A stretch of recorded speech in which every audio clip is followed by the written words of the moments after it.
There's a version of you that the world has spent years rewarding. She's capable, independent, handles everything. And when there's a problem, she solves it. When something needs to be done, she does it. She doesn't wait to be taken care of. She takes care. And she's been recognised for this, in her career, in her friendships, in the quiet way people around her have always relied on her. And yet, in her romantic relationships, something feels off. Maybe she finds herself initiating everything, planning everything, filling silences that should be filled by someone else. Or she feels inexplicably uncomfortable when a man tries to take care of her, like receiving makes her anxious, like needing anything at all is a sign of weakness. Or she's exhausted in a way that goes deeper than tired. A bone-level depletion she can't quite name or fix. She might not say it out loud, but somewhere in the quiet she wonders, why does intimacy feel like work? Why does depending on someone, even a little, feel like losing control? Why can she run her entire life with precision and still feel like something essential is missing? And here's what makes this particularly layered. Most women experiencing this don't just not know it's happening. Many of them are proud of it. The over-functioning, the independence, the I don't need anyone, that became an identity, a badge, something she built her self-worth around. I handle everything myself isn't just a behaviour. It's how she knows she's strong, how she knows she's valuable, how she proves she doesn't need saving. She's not looking for a way back to herself. She doesn't know there's anything to come back to. She thinks this is just who she is. This video is for those women especially. And here's why understanding this matters. Not as a relationship strategy, not as a way to attract someone, but as something you owe yourself as a woman. Because the version of you that has been carrying everything, needing nothing, staying in control, she has been doing an extraordinary job, but she has also been paying a price that most women never stop long enough to feel. The exhaustion that goes deeper than tired, the intimacy that never quite feels safe. The quiet sense that something alive in you has been waiting a very long time to be allowed back in. There is a fuller version of your experience available to you. One where you don't have to earn your place in a relationship. One where being taken care of doesn't trigger your defences. One where you can be both powerful and at peace at the same time. You don't arrive there through more strategy.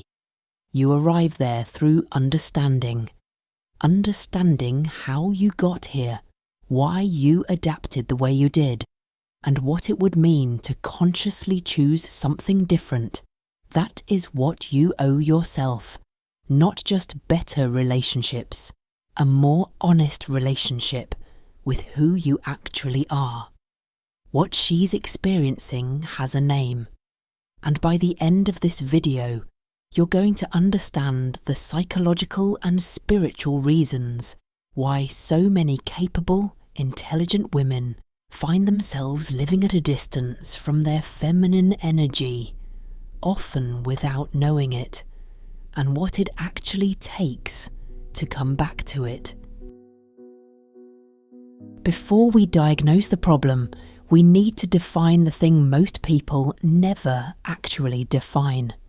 Because femininity has been so misused, so reduced, so culturally distorted, that most women have a genuinely confused relationship with what it actually is. And you can't return to something you don't understand. Femininity is not a set of behaviours. It isn't dressing a certain way, or speaking softly, or being agreeable, or any external presentation. Those are costumes, not the thing itself. Femininity is an energy, a frequency, a mode of being in the world that is fundamentally receptive, flowing, and magnetic. Here's a real-life example that might make this land differently.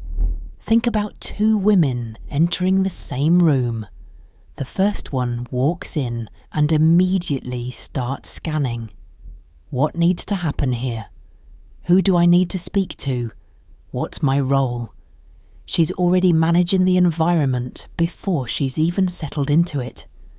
The second woman walks in and simply inhabits the space. She's not passive, she's present. She notices, she feels, she receives the room rather than immediately trying to shape it. Same room, completely different energy. One is operating from a state of doing, the other from a state of being. That's the distinction. And it has nothing to do with capability or ambition or strength.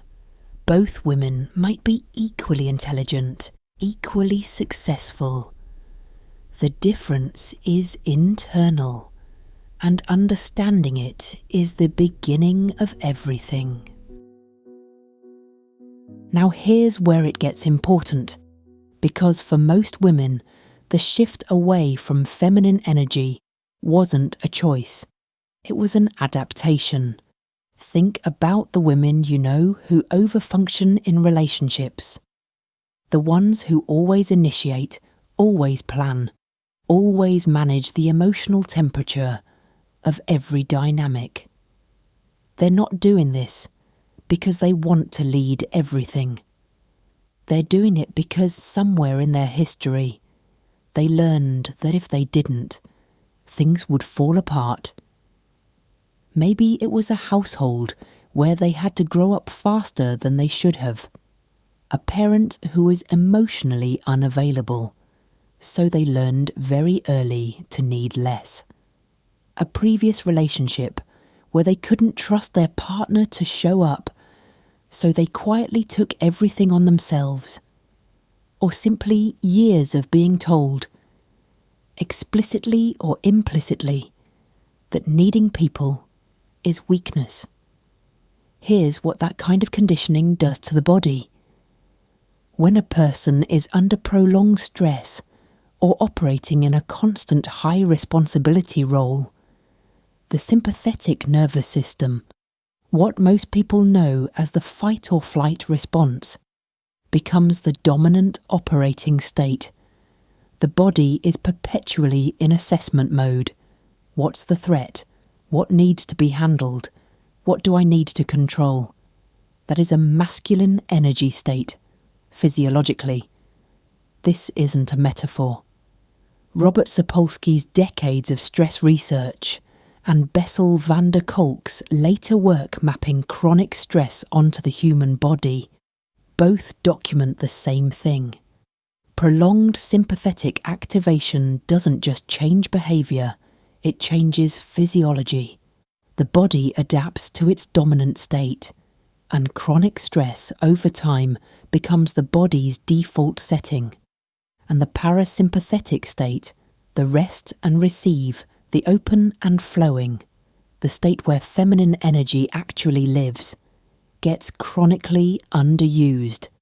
Over time, the body forgets how to drop into it. This is why so many capable, high-functioning women find intimacy quietly exhausting, not because something is wrong with them, but because their nervous system has been conditioned to stay in protection mode, and you cannot be fully receptive when you're in protection mode. But this isn't just personal, it's cultural. Think about the messages most women absorbed growing up. Be independent. Don't need anyone. Strong women handle their own problems. Vulnerability is weakness. Don't be too emotional. These messages weren't malicious. Many of them were well-intentioned, but collectively they trained an entire generation of women to distrust their own softness, to see receptivity as a liability, to associate femininity with fragility rather than power. Here's what makes this especially worth examining. Virtually every ancient spiritual tradition on earth held the feminine principle as sacred. In Taoist cosmology, yin is not the inferior principle. It is the ground, the fertile stillness from which all things emerge. In ancient Egyptian cosmology, Isis, the great feminine, was the force that literally restored life. In indigenous traditions across every continent, the earth itself was understood as feminine, not metaphorically, but as living truth. These weren't peripheral beliefs. They were foundational to how entire civilizations understood existence itself.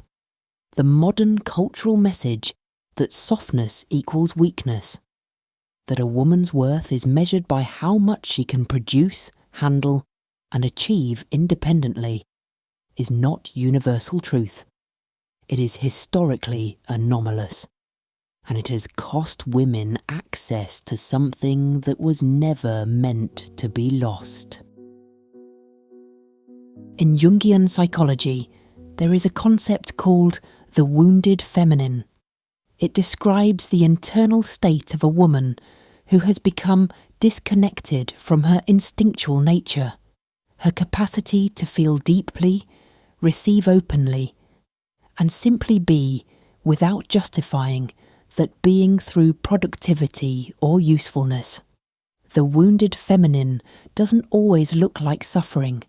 Sometimes she looks like the most capable woman in the room, the one who has everything handled, the one who always seems fine, until intimacy asks her to receive, and something tightens. Think about whether any of this resonates.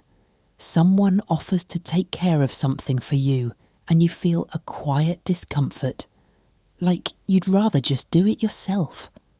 Someone gives you a genuine compliment, and your instinct is to immediately deflect it rather than simply let it land. You feel guilty resting, guilty asking for help, guilty taking up space without earning it first. That guilt, that discomfort with receiving, that's the wound speaking. In Hindu philosophy, Shakti is the living creative force, the energy that animates everything. When she is suppressed, when her expression is denied long enough, the creative life force goes dormant, not metaphorically, literally. This isn't poetic language.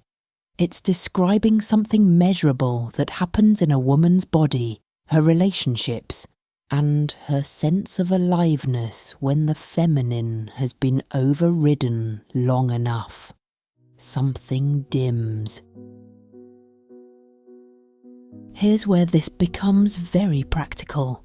Many women notice something quietly surprising when they stop over-functioning in relationships, when they stop texting first and let silence breathe, when they stop managing his emotional state and focus on their own, when they allow themselves to be taken care of without immediately returning the favour.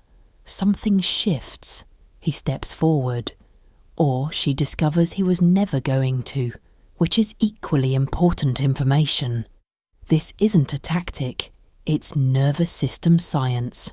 Stephen Porges's polyvagal theory describes 3 distinct states of the nervous system: a mobilized state of action and defense, a shutdown state of freeze and withdrawal, and a third state, the ventral vagal, which Porges calls the social engagement system. It's the state where a person feels genuinely safe, open, warm, receptive, present without armour. That ventral vagal state is where feminine energy lives, and the path back to it isn't strategy, it's safety. The body has to feel safe enough to put its armour down. And that safety starts internally, in a woman's relationship with herself, in the slow, unglamorous work of understanding why she armoured in the first place.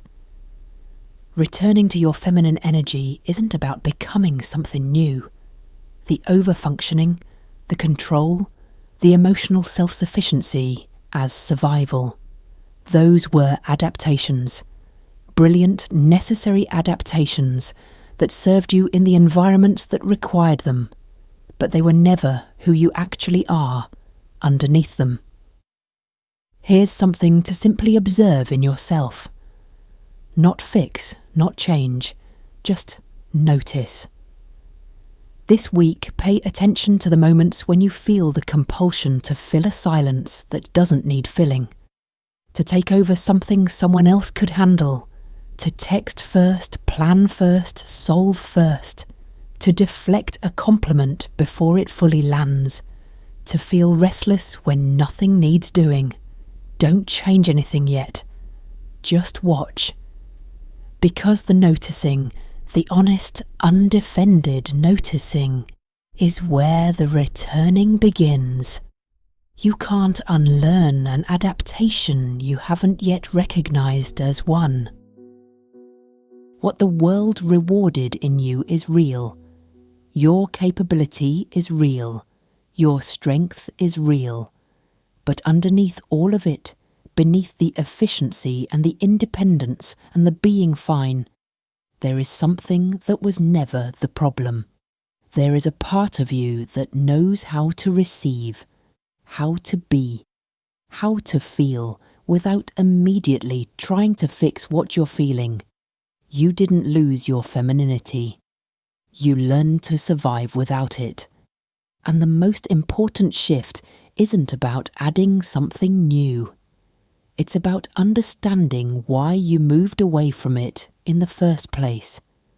Because that understanding, the real psychological and spiritual why, is where everything begins to change. That's the question this channel is built around. Not what to do in your relationships, but why they work the way they do, from the inside out, through the lens of feminine nature, psychology, and the deeper laws that govern it all. If that's the conversation you've been waiting for, subscribe and come along. Every video is another layer down.